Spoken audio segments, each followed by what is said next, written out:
શ્રીમદ ભાગવતમ સ્કંદ તૃતીય અધ્યાય 16 વૈકુંઠના દ્વારપાળ જય વિજયને મુનિઓનો શાપ શ્લોક સંખ્યા 15 શબ્દાર્થ અનુવાદ ભાવાતી દિવ્યનગરી શ્રી ભક્તિવેદાંત સ્વામી પ્રભુપાદ દ્વારા તે યોગમાયયારબ્ધ પારમેષ્ઠ્ય મહોદયમ પ્રોચુ પ્રાંજલયો વિપ્રઃ પ્રરષ્ટઃ ક્ષુભિતત્વચ શબ્દાર્થ તેઓ યોગમાયયા તેમની અંતરંગ શક્તિ દ્વારા આરબ્ધ દર્શાવાયું હતું પારમેષ્ઠ્ય ભગવાનનો મહાઉદયમ અનેક ગણો મહિમા પ્રોચુ બોલ્યા પ્રાંજલય હાથ જોડીને વિપ્રાહ ચાર બ્રાહ્મણો પ્રરષ્ટાહ અત્યંત આનંદિત થયેલા ક્ષુભિતત્વચ રોમાંચિત થયેલા. અનુવાદ તો પણ ચારે બ્રાહ્મણ કુમારો તે ભગવાનના દર્શનથી અત્યંત હર્ષ પામ્યા અને તેમણે આખા શરીરમાં રોમાંચનો અનુભવ કર્યો. જે ભગવાને પોતાની અંતરંગ શક્તિ યોગ માયા દ્વારા સર્વોપરી પૂર્ણ પુરુષોત્તમ પરમેશ્વર તરીકેનો અનંત મહિમા તે મને દર્શાવ્યો હતો તે ભગવાનને તે મુનિઓએ આ પ્રમાણે કહ્યું. ભાવાર્થ ભગવાનની સમક્ષ પહેલીવાર બોલવા માટે મુનિઓને ઘણી મૂંઝવણ થઈ અને અતિશય હર્ષ પામવાથી તેમના શરીર રોમાંચ થયો. ભૌતિક જગતમાંનું સર્વશ્રેષ્ઠ ઐશ્વર્ય પારમેષ્ઠ્ય કહેવાય છે, જે બ્રહ્માનું ઐશ્વર્ય છે. પરંતુ આ ભૌતિક જગતમાં સર્વોચ્ચ લોકમાં રહેતા બ્રહ્માનું તે ભૌતિક ઐશ્વર્ય ભગવાનના ઐશ્વર્યની તોલે આવી શકે નહીં. કારણ કે દિવ્ય લોકમાંનું દિવ્ય ઐશ્વર્ય યોગમાયા દ્વારા થાય છે, જ્યારે ભૌતિક જગતમાંનું ઐશ્વર્ય મહામાયા દ્વારા થાય છે. ઓમ જ્ઞાનતિમિરાંધસ્ય જ્ઞાનંજન શલાકય ચક્ષુરુન્મિલિતમ યેન તસ્મૈ શ્રી ગુરવે નમઃ. નામ શ્રેષ્ઠમ મનુમપી શચિપુત્રમત્ર સ્વરૂપમ રૂપમ તસ્યાગ્રજામુરુપરિમાધુરીમ ગૌષ્ઠવતીમ રાધાકુંડમ ગિરિવરમહો રાધિકામાધવાસમ પ્રાપ્તો યસ્ય પ્રતિતો કૃપયા શ્રી ગુરુમ તમ નતોસ્મિ.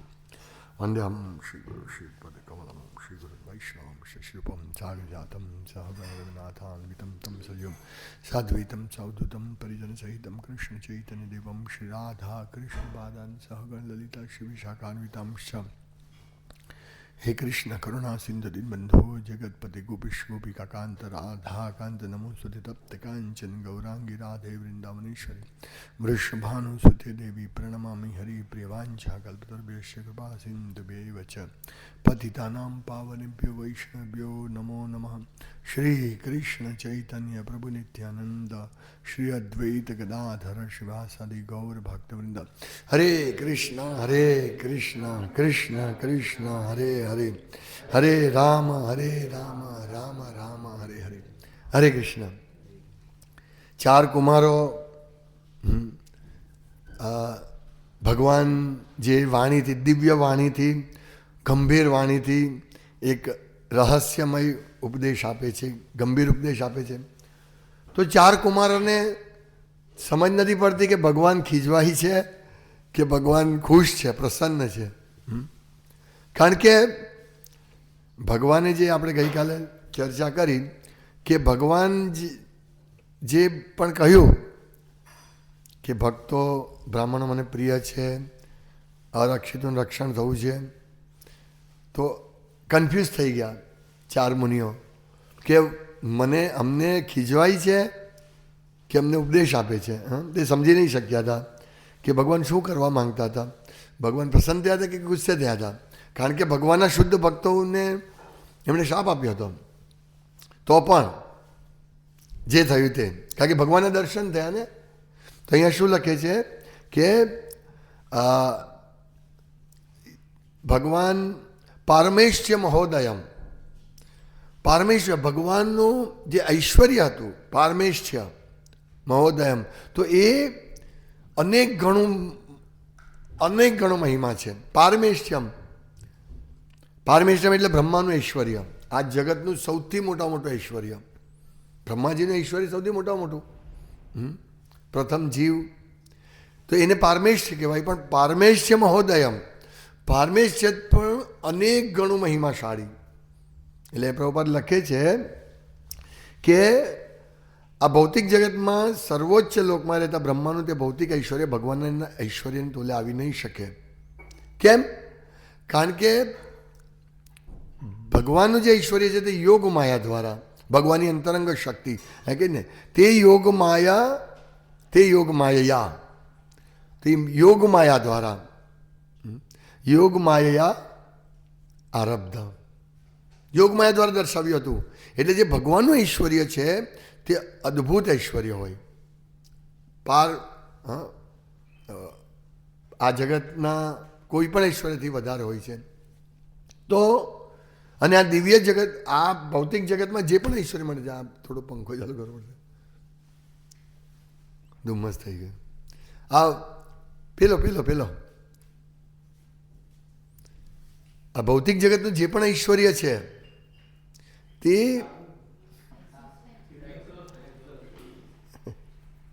એ મહામાયા દ્વારા, માયા દ્વારા, આ પણ ભગવાનની શક્તિ છે, પણ માયા પેલી યોગ માયા કે જે યોગ માયા અંતરંગ શક્તિ છે, અને આ મહામાયા એ બહિરંગા શક્તિ છે. તો આ જે શક્તિ, આપણે બધા અત્યારે મહામાયાની પકડમાં છીએ, અને જે અત્યારે ઈશ્વરી આપણે જોઈએ એ બધું મહામાયા દ્વારા આપવામાં આવેલું છે. એટલે આપણે સમજવું છે કે આપણે આ ઐશ્વર્યની દરકાર નહીં હોવી છે. ભગવાન દરેકના હૃદયમાં છે, એમની પૂજા થવી જોઈએ, એમને આપણે ઓળખવા જોઈએ. અત્યારે આપણે મહામાયાના ઐશ્વર્યને કારણે યોગમાયાના ઐશ્વર્યથી દૂર છીએ આપણે. તો આપણું અત્યારે એટેચમેન્ટ જે છે આ ભૌતિક જગતમાં, એને કારણે આપણને યોગમાયાના ની શક્તિ દ્વારા ભગવાનના દર્શન થવા મુશ્કેલ છે. એટલે આપણો સૌથી મોટો પ્રયાસ એ થવો જોઈએ કે આપણે આ જેમ મુનિઓ ભાગ્યશાળી બન્યા અને ભગવાનના દર્શન કર્યા, તેમ આપણે પણ પારમેશ્ય ઉપરયમ મહોદયમ, પારમેશ્ય મહોદયમ, તો આપણે પણ એ પારમેશ્ય, એ ભગવાનના ઐશ્વર્યના, પરમ ઐશ્વર્યના આપણે દર્શન કરવાના છે. આપણું જીવનનું ધ્યેય, એ લક્ષ્ય, અત્યારે ચરમ લક્ષ્ય આપણું શું છે? ચરમ લક્ષ્ય એક બેંક બેલેન્સ ભેગી કરવી, એક સારી રીતે આ જીવનમાં ખાવું પીવું મોજ કરવી, એ લક્ષ્ય છે. પણ આપણું રિયલ લક્ષ્ય હોવું જોઈએ ભગવાનને પ્રસન્ન કરવાનું, કે જેનાથી આપણે આ રીતે આ જે ભગવાન દર્શાવે છે આરબ્ધ, આરબ્ધ જે દર્શાવે છે કોના દ્વારા? યોગ માયા. તો યોગ માયા દ્વારા દર્શાયેલા એ જે ઐશ્વર્ય છે એને પાછળ આપણે લાલાયિત થવું જોઈએ. કેવું ઐશ્વર્ય હશે? અને આપણે આખો ઐશ્વર્યનું વર્ણન થઈ ગયું, ભગવાનની વાણીનું વર્ણન થઈ ગયું. તો હવે આપણે કઈ રીતે કરી શકાય? આપણે અત્યારે આ ભૌતિક જગતમાં આનંદ મેળવી રહ્યા છીએ, અથવા આનંદ મેળવવાનો પ્રયાસ કરી રહ્યા છીએ, તો એને કારણે આપણને ભગવાન ઠપકો આપશે કે તું કેવા આનંદની પાછળ પડેલો છે. તો એ ઠપકો આ ઉપદેશો દ્વારા આપણને મળે છે. ભગવાન ઉપદેશ દ્વારા આપે છે, ભાગવતમ દ્વારા, ભગવદ્ ગીતા દ્વારા આપણને ઉપદેશ આપે છે કે આ ઈશ્વરની પાછળ નહીં દોડો. જે હોય તે આપણે અત્યારે દોડીએ છીએ, તો શું કરવું છે આપણે? પ્રોચુઃ પ્રાંજલયો વિપ્રાહ, પ્રાંજલય હાથ જોડી દીધા, હાથ જોડીને વિપ્રાહ, ચાર કુમારો પ્રોચું બોલ્યા. તો એમની હાલત શું થઈ તે અહીંયા લખ્યું છે, પ્રહર્ષતા ક્ષુભિત તત્વચ, પ્રહર્ષતા અત્યંત આનંદિત થઈ ગયા, પ્રહર્ષતા અને ક્ષુભિત તત્વત રોમાંચિત, રોમાંચ કંપાશ્રુ તરંગ ભાજો. તો આ કેમ થયું? કારણ કે મહામાયાના ઐશ્વર્યને ઉપર યોગમાયાના ઐશ્વર્યના ભગવાનને દર્શન કરાવ્યા, એટલે આ રીતે થયું. આપણે જોઈએ છીએ ભાગવતમાં આગળ જોઈશું કે ધ્રુવ મહારાજને પણ આ રીતે થયું હતું. ધ્રુવ મહારાજની હાલત પણ, ધ્રુવ મહારાજ જ્યારે ભગવાનના દર્શન કરે છે ખાલી 6 મહિનામાં, તમે વિચારો એની કેટલી બધી ઈચ્છાઓ હતી ધ્રુવ મહારાજની. મીન્સ કેટલી બધી ઈચ્છા કરતા, કેટલી વિશાળ ઈચ્છા હતી, જે શક્ય જ નથી આ ભૌતિક જગતમાં મળે એવી ઈચ્છા પૂરી થાય. ભૌતિક જગતમાં બ્રહ્માજી પણ એમની ઈચ્છા પૂરી નહીં કરી શકે એવી ઈચ્છા કોણે રાખી હતી? ધ્રુવ મહારાજે. ધ્રુવ મહારાજની આટલી મોટી ઈચ્છા હતી, એ કોણ પૂરી કરી શકે? ખાલી ભગવાન જ પૂરી કરી શકે. એટલે જ્યારે ભગવાન દર્શન કરે છે ભગવાનના, ત્યારે પણ અહીંયા સેમ એમની હાલત થઈ હતી. પ્રરષ્ટા ક્ષોભિત તત્વચ, કે એકદમ હર્ષોલ્લિત થઈ ગયા હતા, હર્ષોલ્લાસ, બહુ ખુશ થઈ ગયા હતા. અને આંખમાં આંસુ ભરાઈ ગયા હતા. એટલે ભગવાન એટલે સ્તબ્ધ થઈ ગયા હતા, સ્તબ્ધ, કે કંઈ બોલી જ નહીં શકે. શું બોલવું કંઈ ખબર જ નહીં પડે. એટલે ભગવાન જ્યારે પ્રગટ થાય છે, કારણ કે આપણને શું છે કે આ ભૌતિક જગતમાં આવો અનુભવ નથી. ભૌતિક જગતમાં નું ઐશ્વર્ય જે છે તે આપણે જોયું છે. જોકે અનેક જન્મોથી આપણે જોયું છે, અનેક જન્મોમાં બહુ બધું ઐશ્વર્ય જોયું છે. પાતાળ લોકનું ઐશ્વર્ય સ્વર્ગથી પણ ચડિયાતું એ પણ આપણે જોયું છે. આપણે સંતુષ્ટ નથી થયા. હે ને? જુઓ, આ બ્રહ્મ ભુવનાદ લોકા, આ આખા બ્રહ્માંડમાં આપણે ભ્રમણ કર્યું છે. બ્રહ્માજીના ઐશ્વર્ય પણ આપણે મેળવ્યું છે. 43,20,000 ગુણ્યા 1,000 એવો બ્રહ્માજીનો આપણી શરૂઆત જ ત્યાંથી થઈ હતી. બ્રહ્માજીનો એક દિવસ 12 કલાક એવા ઐશ્વર્યમાંથી પણ આપણે આવ્યા છીએ, એવું નથી. છતાં પણ આપણે અત્યારે શું છે, આપણે ઉદાસ છીએ, દુઃખી છીએ. એટલે આપણને શેની જરૂર છે? જે ભગવાન પોતાની યોગ માયા દ્વારા જે રૂપ પ્રદર્શિત કરે છે, જે ઐશ્વર્ય પ્રદર્શિત કરે છે, તેના દર્શનની આપણે આકાંક્ષા કરવી છે. કારણ કે એના દર્શન વગર આપણે કંઈ નહીં કરી શકીશું. એટલે જ્યારે ભગવાન પણ પ્રગટ થયા ધ્રુવ મહારાજ આગળ, ત્યારે સેમ હાલત. એ પણ ધ્રુવ મહારાજ પણ કંઈ બોલી નથી શકતા, આંખમાં આંસુ છે. જે અહીંયા સેમ વસ્તુ, રોમાંચ ખડા હતા, રોમાંચ પણ થયા હતા. પણ જ્યારે ભગવાને પોતાના હસ્તકમળથી શંખ દ્વારા ધ્રુવ મહારાજને સ્પર્શ કર્યો, ત્યારે ધ્રુવ મહારાજ બોલી શક્યા. સેમ અહીંયા હાલત એવી છે. એટલે ભગવાનની કૃપાથી જ આપણે બોલી શકીએ ભગવાનને, ભગવાન સાથે વાત કરી શકીએ. ભગવાનની ઈચ્છાથી, ભગવાનની કૃપાથી. અને ભગવાન ક્યારે ઈચ્છા કરે, ભગવાન ક્યારે કૃપા કરે? જ્યારે ભક્ત ભક્તિ પ્રેમપૂર્વક અહેતુક પ્રતિહતા ભક્તિ કરે, ત્યારે ભગવાન પ્રસન્ન થાય છે. કે આ કોઈ પણ સ્વાર્થ વગર આ મારી ભક્તિ કરે છે, તો ભગવાન એનાથી પ્રસન્ન થાય. એટલે આપણી ભક્તિ અહેતુક પ્રતિહતા હોવી જોઈએ, કોઈ પણ હેતુ નહીં. હું ભક્તિ કરું છું કેમ? બસ અહેતુકી, કોઈ હેતુ નથી. ભગવાન પ્રસન્ન થાય છે એ જ હેતુ, બીજું કોઈ હેતુ નહીં. એટલે આપણે હંમેશા આ રીતે તૈયાર કરવી પડે. આપણે આ તૈયારી હોવી જોઈએ આપણી. આપણે નાની નાની વાતમાં ભગવાનને જોડવા જોઈએ. અને એ વિચારું, ચાલો હું આ સેવા કરું તો મને શું મળશે, એવું નહીં. મારે સેવા કરવાની છે, મારે ભગવદ્ ગીતા વિતરણ કરવા જવાનું. શું મળે કે શું નહીં મળે એ મહત્ત્વનું નથી. મારે કુકિંગ કરવાનું છે, શું મળે શું નહીં મળે એ મહત્ત્વનું નથી. મળશે જ, મળશે જ ને. પણ આ ભૌતિક જગતમાં કે આપણે નક્કી કરીએ બધું, ભાઈ કેટલો પગાર આપશો તો હું તમારે ત્યાં જોબ કરવા આવું, હે ને? એટલે આપણી એ ભાવના કે ભાઈ હું આટલું કરું છું, તમારું આટલું કામ કરું છું, તમને શું આપશો? આ ભૌતિક જગતમાં આવું જોવા મળે. કોઈ પણ કાર્ય કે ભાઈ મને શું મળશે, મને આમાં કંઈ મળે એવું નથી, ચાલો ભાઈ આગળ વધો. આમ જોવા જઈએ તો આપણને ભગવદ્ ગીતા વિતરણ કરવા જઈએ તો શું મળે છે? પ્રસાદ મળે છે 2 ટાઈમ. પણ આપણે કેટલી મહેનત કરવી પડે છે, ઘરે ઘરે જવું પડે. ભાઈ લો ને કોઈ ઘરે અપમાન કરે, ભાઈ ચાલો નીકળો. આમ શું મળે છે આમ જોવા જઈએ તો? પણ ભક્તો કેમ કરે છે? કારણ કે ભગવાનની કૃપા છે એની પર. અને એ કૃપાને કારણે ભક્તમાં ઉત્સાહ આવે છે, આ પ્રહરષતા થાય છે. પ્રહરષતા આપણે હમણાં સાપુતારા ગયા, સાપુતારા કેટલી બધી અડચણ થઈ હે, પણ ભક્તો રિટર્નમાં ભક્તો એટલા બધા ઉત્સાહિત હતા, એટલા બધા ઉત્સાહિત હતા. બસમાં ભક્તો બહુ ઉત્સાહથી કોમેન્ટ કરતા હતા ને એટલી મજા આવતી હતી. તો જુઓ, આપણે ગયા એવા જ ધર્મેન્દ્રભાઈ વોમિટ કરવા માંડ્યા એટલે ત્યાં જ આપણું કેટલે 1 કલાક એમાં બગડી ગયો. પછી ઉપર ગયા તો ઉપર કેટલી જગ્યા ફર્યા, થાકી ગયા બધા ભક્તો. કેટલા બોક્સ, 126 ના કેટલા 26 130 બોક્સ ઉઠાવાના, એમાંથી ભગવદ્ ગીતા કાઢીને વેચવાની, બધા પ્રવચન આપવાનું, કીર્તન કરાવવાનું, પાછા બસમાં બેસો, પાછી બીજી જગ્યાએ જાઓ, પાછા ઉતરો. ત્યાં કેટલા વાગે લાગેલા આપણે? સવારે મોડા પહોંચ્યા, 11 સાડા 11 લાગેલા, 6 વાગ્યા સુધી, 5:30 સુધી.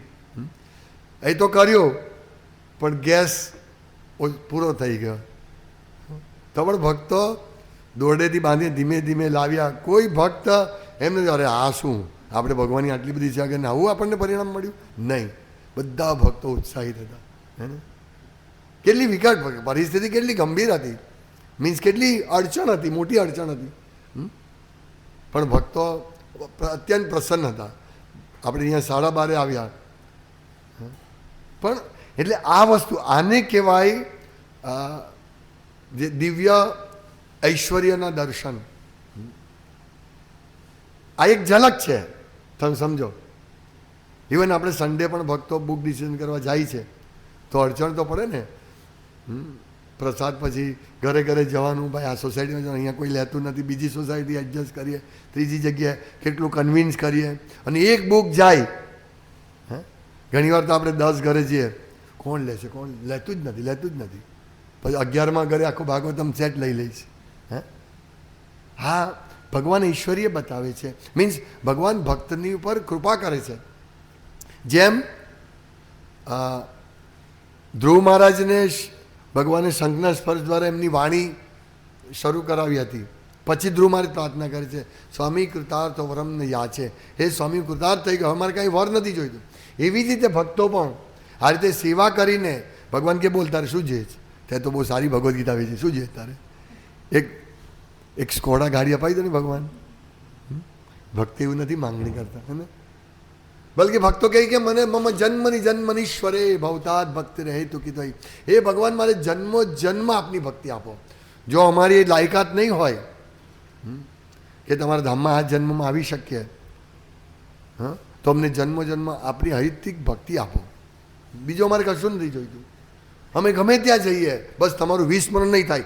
ભગવાને અહીંયા એમને જ કહ્યું, મુનિઓને કહ્યું કે ભાઈ તમે નારાજ થયો છે, મારા સેવકોનો અપરાધ છે, પણ તમે એક વસ્તુ કરો કે એઓને ભૌતિક જગતમાં ગયા ને જલ્દી મારી પાસે પાછા આવે અને એને મારું વિસ્મરણ નહીં થાય, એવા તમે આશીર્વાદ આપો. જો તમે વિચારો, ભગવાન પોતાના ભક્તો માટે કેટલા બધા ઉત્કંઠિત છે પોતાને સાથે રાખવા માટે. ભગવાન પણ એ દુઃખી થાય છે. એટલે કારણ કે 2 ભક્તોને શાપ આપ્યો હતો, પણ ભગવાનની યોજના હતી, આપણે આગળ જોઈશું આ. પણ ભગવાન દુઃખી થાય છે કે જેમ કે એક રવિવારે ગોર દામોદર વર્ષે બપોરે મારી પાસે આવ્યા, મને કે પ્રભુ હું જાઉં. હવે મનમાં હૃદયમાં મને બહુ દુઃખ થઈ ગયા, હવે તમે ક્યાં જાઓ છો, રોકાવો ને. પણ પછી મેં એમના માતાજી ધર્મપત્નીને કહ્યું તે કે હા અમે રોકાઈ જઈશું. સારું, ચાલો. એટલે હૃદય આનંદ થાય. તો વિચારો, એક ભક્ત વચ્ચેનો આવો વ્યવહાર હોય તો ભગવાન સાથે, આ તો એક ભૌતિક જગતમાં આપણે છીએ ને આવો વ્યવહાર છે, તો ભગવાનનો ભક્ત સાથેનું કેટલું એટેચમેન્ટ છે અને ભક્તને ભગવાન સાથેનું કેટલું એટેચમેન્ટ છે એ અહીંયા બતાવે છે. અને એ જ કહેવાય પારમેષ્ઠ્ય. એ ભગવાનનું પારમેષ્ઠ્ય મહોદયમ. પારમેષ્ઠ્ય મહોદયમ એ અહીંયાને ઐશ્વર્ય કરતાં અનેક ગણું, કરોડો ગણું એ ઐશ્વર્ય છે. તમે વિચારો, એ ઐશ્વર્ય આપણે પ્રચાર કરવા જઈએ ત્યારે એ ઐશ્વર્યનું દર્શન થાય. કારણ કે આપણે છોડી નથી શકતા. ભગવદ્ ગીતાનો પ્રચાર કરવાનો કહીએ તો આપણા ભક્તો જાય છે. કેમ? એ ઐશ્વર્ય જેમને આને અનુભૂતિ થાય છે તે જાય છે. કોઈ ભૌતિક લાભ વગર પ્રસાદ મળે છે. ભાઈ પ્રસાદ હેતુ નથી, પ્રસાદ બી દિવ્ય વસ્તુ છે. પણ મેં જોયું કે ભક્તો થોડો નાસ્તો કીધો, પણ બપોરે લંચ પાડો ભક્તો તૈયાર નહોતા કે જલ્દી જલ્દી બધાને ભગવદ્ ગીતા આપી દો, પછી આપણે શાંતિ પ્રસાદ લઈશું. એટલે જબરજસ્તી લંચ પાડવો પડ્યો કે ચાલો હવે પ્રસાદ લઈ લો. એટલે આ એ ભગવાનનું ઐશ્વર્ય છે કે આપણે ભગવદ્ ગીતા વિતરણ કરીએ છીએ તો આ આપણને મળે છે. એટલે લોકો કહે ને શું મળે તમને, શું મળે છે. એકવાર એક બોમ્બેનો ડિવોટી બુક ડિસ્ટ્રીબ્યુશન કરતો હતો, હા, ભગવદ્ ગીતા કે કંઈક બુક્સ પ્રભુપાદના વિતરણ કરતો. તો પહેલાં એ કીધું કે તું આ પુસ્તક વિતરણ કરે, તારું સ્પીચ બધું બહુ સારું છે, પણ તું મારી સાથે આવી જા, હું તને છે ને 50,000ની નોકરી અપાવું. એ બહુ સમય પહેલાંની વાત છે, ત્યારે 50,000ની બહુ વેલ્યુ હતી. 50,000ની નોકરી અપાવું. તો પહેલો કે તું મારા મંદિરે આવી જા, હું તને 1 લાખ રૂપિયાની નોકરી અપાવું, લાખો રૂપિયાની નોકરી અપાવું. એટલે આ ભગવાનનું દિવ્ય ઐશ્વર્ય છે કે જેની તુલના ભૌતિક જગતના ઐશ્વર્ય સાથે નહીં થઈ શકે. એ શું આ ભક્તોને શું આનંદ મળે છે. શા માટે ભક્તો આટલા બધા વહેલા ઉઠે છે. લોકોની આંખ પોળી થઈ જાય કે તમે 3:30 વાગે ઉઠી જાઓ, કેવી રીતે ઉઠો છો? આ ભગવાનના ઐશ્વર્યને કારણે. કારણ કે ભગવાનના ઐશ્વર્ય મળે છે, એ ઐશ્વર્યનું દર્શન થાય છે. એને કારણે એ આપણો ફોર્સ છે, એ બળ છે. અને એને કારણે પ્રરષ્ટા આપણે આનંદિત થઈએ છીએ. નહીં તો કોણ આવું કરે? રાત્રે 12:30 બધા આવ્યા અને સવારે તો અહીંયા 4:45 મંગળા આરતી ચાલુ થઈ ગઈ. વિચારો, આ ઐશ્વર્ય છે ભગવાન કે કંઈક છે એમાં જે અત્યારે આ ભૌતિક જગતના ઈશ્વરથી અનેક ગણો વધારે છે. તો આ જે ડિફરન્સ છે તે આપણે સમજવું છે. એટલે ભગવાનની કોઈ પણ સેવામાં, બુદ્ધિશ્વરની સેવામાં તો છે જ, પણ દરેક સેવામાં આપણે જો કુકિંગ કરવું કેટલું અઘરું છે ગરમીમાં, છતાં ભક્તો કરે છે. ફ્લાવર સેવા, ફૂલની સેવા ભક્તો કરે છે. ફેસ્ટિવલ વખતે પૂજા કરવી, આ બધું બહુ મહેનતનું કામ છે, પણ ભક્તો કરે છે. એક આ કારણે ભગવાનની કૃપા, ભગવાનનું ઐશ્વર્યનું દર્શન થાય છે. એટલે ભક્તો, એટલે કહીએ ને ભક્તો મુક્ત હોય છે. તો કઈ રીતે મુક્ત હોય છે? એ આ રીતે બ્રહ્મભૂત પ્રસન્નાત્મા. ભક્તો બ્રહ્મભૂત અવસ્થામાં હોય છે, પ્રસન્ના, કે એ યોગ માયા સાથે સંપર્કમાં આવી જાય ભક્તો, એટલે મુક્ત છે. એટલે આમ આપણને બંધન લાગે કે ભાઈ હું તો વૃદ્ધ થઈ રહ્યો છું, હું તો મૃત્યુ પામીશ, પણ ના, એ મુક્ત હોય છે. આ રીતે મુક્ત હોય છે કે ભગવાનની સેવા કરી રહ્યો છે. અને ભગવાનની સેવા કરવી મીન્સ શું? એ મુક્ત અવસ્થા છે. જીવે સ્વરૂપે કૃષ્ણ નિત્યદાસ, આ સ્વરૂપ છે આપણું. એટલે મુક્તિર હિત્વા અન્યથા સ્વરૂપેણ વ્યવસ્થિતિ. એટલે મુક્તિ એ જ છે કે આપણા સ્વરૂપમાં સ્થિત થવું. અને આપણું સ્વરૂપ શું છે? ભગવાનના સેવક થવું. અને જે ભગવાનની સેવા કરે છે તે મુક્ત છે. સમજ્યા? એટલે આ રીતે આપણે પણ 4 કુમારની જેમ રોમાંચ થાય છે. એ લેવલનો નથી થતો, પણ રોમાંચ થાય. એ આપણને દર્શન અત્યારે નથી થતા કે મને શું આનંદ મળે, પણ આનંદ એ જ છે. એક મહત્ત્વની વસ્તુ એ છે કે ભક્ત અત્યારે ભક્તની આંખમાંથી આંસુ નીકળતા હોય, ભક્ત બહુ નાચતો હોય, પછી 1 વર્ષ પછી જોઈએ તો શિખા પણ કાપી દીધી હોય ને પાણીપુરી ખાતો હોય છે. કેમ? કારણ કે એ રિયલ સિસ્ટમથી, મીન્સ પરંપરા દ્વારા એણે સાધુગુરુ શાસ્ત્રના માધ્યમથી નથી ભક્તિ કરતો. એટલે શરૂઆતમાં એને બહુ લાગે, ઉત્સાહિતથી નાચે. જેમ પ્રભુપાદ છે, તો પ્રભુપાદને ઘણીવાર સ્તબ્ધ થઈ ગયા છે અને દિવ્ય આનંદમાં હતો, પણ પ્રભુપાદ પ્રદર્શિત નહોતા કરતા મોટે ભાગના સમયે. પ્રભુપાદના લેક્ચર સાંભળો. પ્રભુપાદનું અંતિમ સમયે પણ પ્રભુપાદ કહે છે કે આપણે 4 નિયમોનું પાલન કરવું જોઈએ, વિશેષ કરીને સ્ત્રીઓના આકર્ષણથી દૂર રહેવું જોઈએ. આ રીતનો મેસેજ આપે છે. તમે વિચારો, છેલ્લે બધાને એમ કે રાધા કૃષ્ણની અંતરંગ લીલા વિશે કંઈક કહે છે, પણ પ્રભુપાદ આ કહે છે. તમે વિચારો, એટલે એ કેટલું મહત્ત્વનું છે. આ મહત્ત્વનું છે કે આપણને ભલે અત્યારે રોમાંચ દેખાતો નહીં હોય, પણ આપણે ભક્તિમાં લાગેલા રહીશું. મેઇન વસ્તુ છે ભક્તિમાં લાગેલા રહેવું. આ એક બે દિવસનું કામ નથી, એક બે દિવસનું કામ નથી. વર્ષો પહેલાં હું ડિસ્ટ્રીબ્યુશન કરતા હતા તો ત્યારે પણ 10-15 હજારનું ટાર્ગેટ જ હતું. તો કોઈ ભક્તિ અમારે 50,000નું ટાર્ગેટ છે, અમારે 25,000નું ટાર્ગેટ છે. ભલે તમે કરો, પણ હું આ કન્સિસ્ટન્સી મહત્ત્વની છે. કોઈ પણ વસ્તુમાં જોડાયેલા રહેવું. હા, તો કંઈ વાંધો, તમે કરો. અને એ બધી જગ્યાએ 5,000 ભગવદ્ ગીતા વિતરણ કરી નાખ્યું એક જ દિવસે. મેં કહ્યું વેરી ગુડ, બહુ સરસ. પણ મારી તો આ કેપેસિટી છે 10-12 હજાર ભગવાનની કૃપાથી કર્યા કરશે. તો આપણે આજે 20 વર્ષથી કરી રહ્યા છીએ, હે ને? એ મહત્ત્વનું છે. તો આ રીતે જોડાયેલા રહેવું, મારો પોઈન્ટ એ છે જોડાયેલા રહેવાનું મહત્ત્વનું છે. આપણે કે હવે બસ બહુ થયું, નહીં, એવું નહીં. એવું છે ભક્તિમાં જોડાયેલા રહો, જે પણ સેવા છે તેમાં જોડાયેલા રહો, તો આ ભગવાનનું ઈશ્વરના દર્શન થશે અને થઈ રહ્યા છે. પણ જેવા આપણે ભક્તોથી દૂર થઈ જઈશું, એટલે આ ઐશ્વર્યથી આપણે પછી આપણે મહામાયા અને ઐશ્વર્યમાં જોડાઈ જઈશું. ભક્તોમાં શું મજા આવે છે? નહીં, હવે આપણે ભક્તોથી થોડા દૂર રહીએ. જે વ્યક્તિ ભક્તોથી દૂર જાય, સમજવું એને માયા પકડે, બોચીથી પકડી લીધો છે. આ યાદ રાખવાનું. એટલે આપણે રોજ આ રીતે, જો આપણે મંગળારતી આવતા નથી, મારા ધ્યાનપૂર્વક કરતા નથી, તો એ પકડી લેશે માયા. હે ને? બિલાડી છે ને, આમ એટેક કરે ને, ઉંદરને શોધતી હોય એમ એકદમ. એ તો મહામાયા મીન્સ માયા આપણને શોધી જ રહી છે કે આ ઉંદરડો કાં છે, ક્યારે એને ખબર છે લઉં. હે ને? ખરેખર આપણી હાલત એક ઉંદર જેવી જ છે. આપણે એવું કામ કરવાનું છે કે જેથી ભગવાન જોઈએ, ઓ આ ઉંદરડાને મને પકડવાનો જ મારે. એ યોગ માયા. એટલે આપણે મહામાયા અને યોગ માયા બંને વચ્ચેનું સમજવાનું. મહામાયા તો લાગેલી છે, જોકે ભગવાન બી એવા જ લાગેલા આપણી પર. ભગવાન બી એટલા ઉત્કંઠિત છે કે આપણે ભગવાનના ધામમાં જલ્દી જઈએ.